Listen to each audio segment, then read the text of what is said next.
চীন অস্ট্রেলিয়ার সম্পর্ক নতুন উচ্চতায় দীর্ঘদিনের টানাপোড়েনের পর আবারও ঘনিষ্ঠতা শুরু করেছে এই দুই অর্থনৈতিক পরাশক্তি। বেইজিংয়ে বৈঠকে মুখোমুখি হয়েছেন প্রেসিডেন্ট শি জিনপিং ও প্রধানমন্ত্রী অ্যান্থনি আলবানিজ।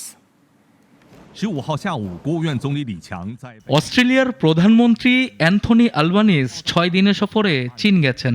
তার সফরের লক্ষ্য বেইজিংয়ের সঙ্গে অর্থনৈতিক সহযোগিতা বাড়ানো। বেইজিংয়ের গ্রেট হলে চীনের প্রেসিডেন্ট শি জিনপিংয়ের সঙ্গে বৈঠক করেন তিনি।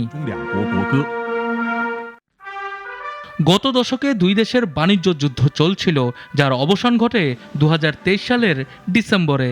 চীন তুলে নেয় নিষেধাজ্ঞা, দুই দেশের মধ্যে শুরু হয় বরফ গলা।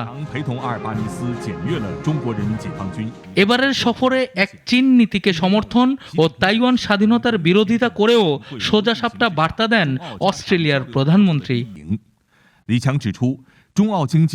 প্রধানমন্ত্রী আলবানিজ শান্তিপূর্ণ, ধারাবাহিক ও স্বার্থভিত্তিক সম্পর্কের কথা বলেছেন।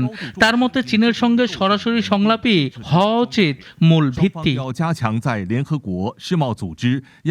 এদিকে চীনের প্রধানমন্ত্রী লি সিয়াং বলেছেন, দুই দেশের পারস্পরিক সহযোগিতার সুযোগ এখন অনেক বেশি। তার আশা, চীনা কোম্পানিদের জন্য অস্ট্রেলিয়া একটি বৈষম্যহীন বাজার নিশ্চিত করবে। বিশ্লেষকরা বলছেন, বর্তমান বৈশ্বিক অস্থিরতায় দুই দেশের এই ঘনিষ্ঠতা এশিয়া প্যাসিফিক অঞ্চলের জন্য ইতিবাচক ইঙ্গিত। স্নায়ু যুদ্ধের ছায়া সরিয়ে এগিয়ে যাচ্ছে চীন অস্ট্রেলিয়ার সম্পর্ক।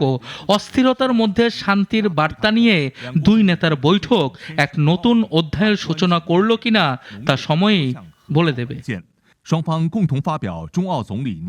সানি আহমেদ, নাগরিক।